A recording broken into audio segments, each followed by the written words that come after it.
Thornaby railway station lies on the original Stockton and Darlington line extension to Port Darlington, developed from 1828 under the instructions of influential Quaker banker, coal miner and S&DR shareholder Joseph Peace, who had sailed up the River Tees to find a suitable new site down the river of Stockton on which to place new coal stasis.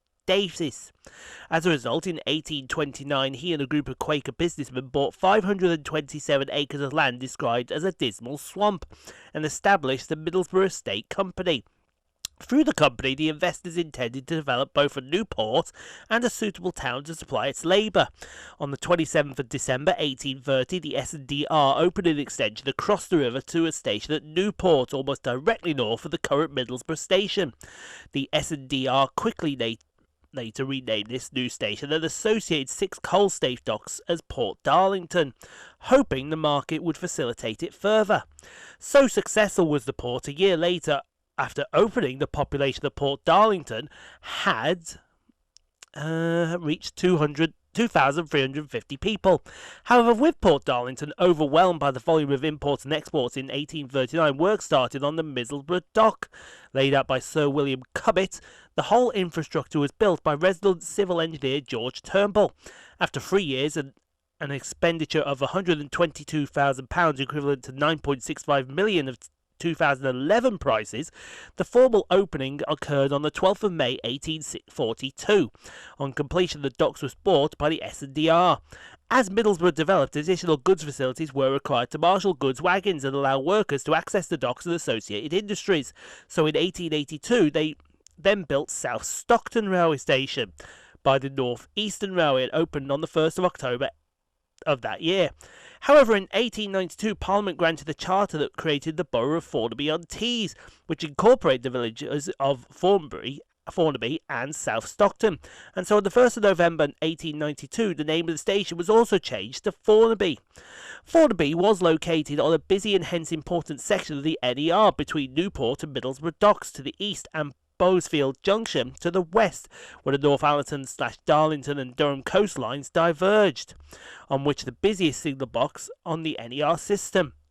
The main station structure had a glass-covered entrance and a unique design of ironwork, which led to a booking office and waiting rooms of 4 classes.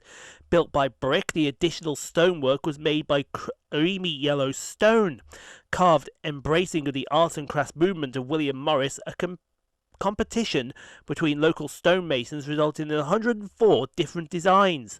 The competition was noted as a brass plaque in the entrance area, which was removed and melted down as part of the World War effort of the Second World War.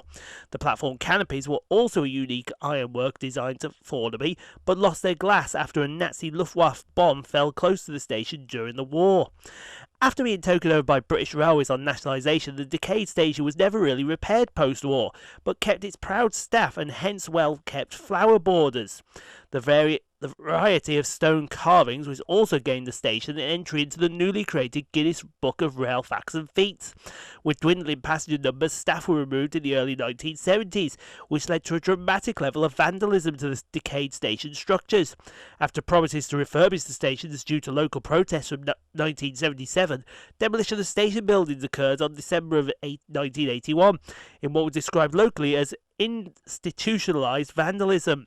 In both 1988 and 1994, BR proposed to rename the resulting bus shelter station as Stockton, but this and a later proposal in 2000 by Northern Spirit to rename South Stockton was stopped by local protests.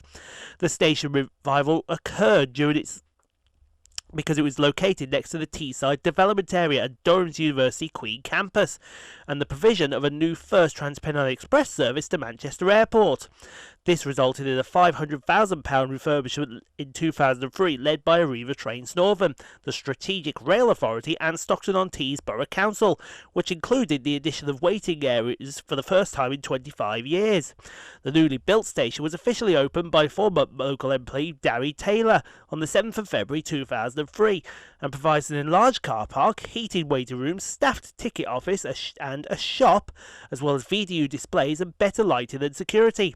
As a result of this improved work and the return of the staff, Thornaby won the National Station of the Year award in the 2003 HSBC Rail Awards. So getting started here at Thornaby is 156471, working the slightly delayed 1416 Northern service of Bishop Auckland to Saltburn.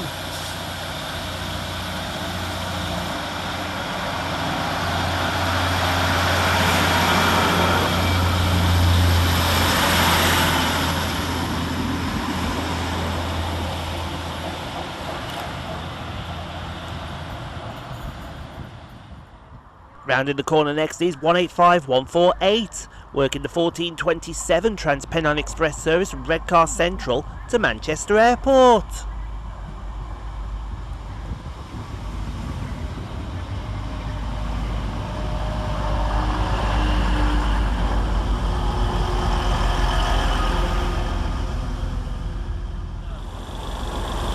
Next train out to depart is 185128 and 185135. With the 1431 Transpennine Express service from Manchester Airport to Redcar Central.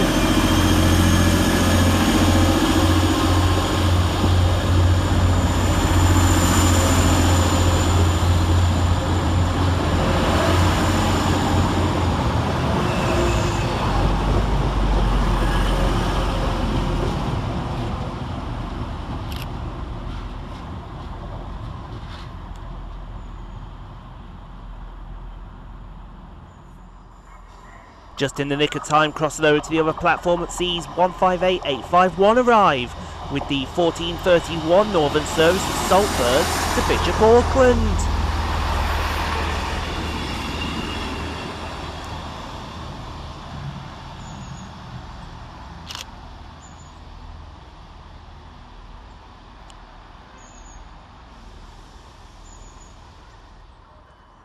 Next to scurry around the corner is 158817, working the 1437 Northern service of Battersby to Hexham.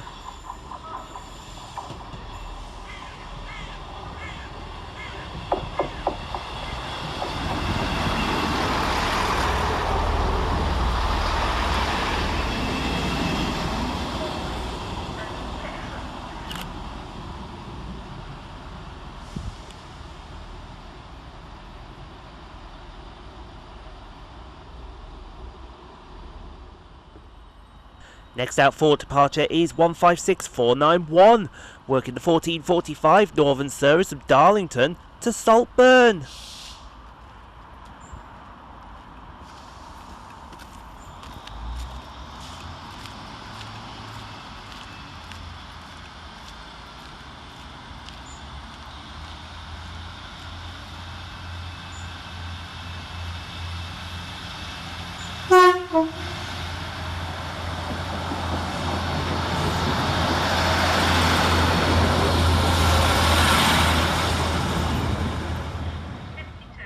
Next around the corner is 158844, working the 1452 Northern service of Saltburn to Darlington.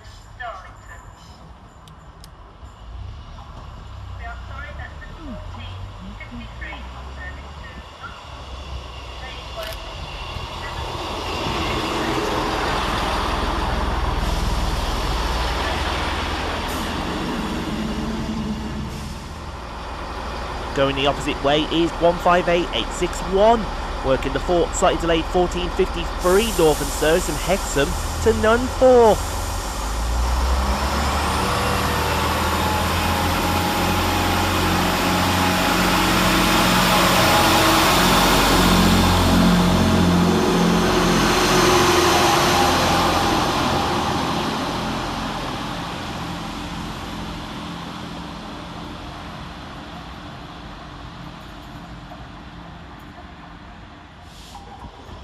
Over on the goods lines is 66053, working for Echo 96 from Moss End Euro Terminal to Tees Dock.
And next in to arrive with a whole bevy of revenue inspectors waiting to get on is 156486, working the 1516 Northern service of Bishop Auckland to Saltburn.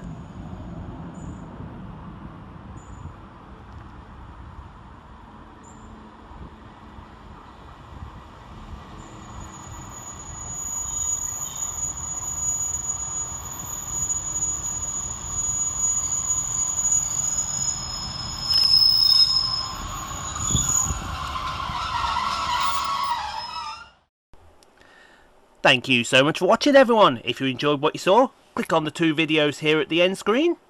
Helps out the channel. Also, don't forget to like, comment, subscribe if you are new and got this far. And we'll see you all in the next video, folks, wherever that may take us. We'll see you then, folks.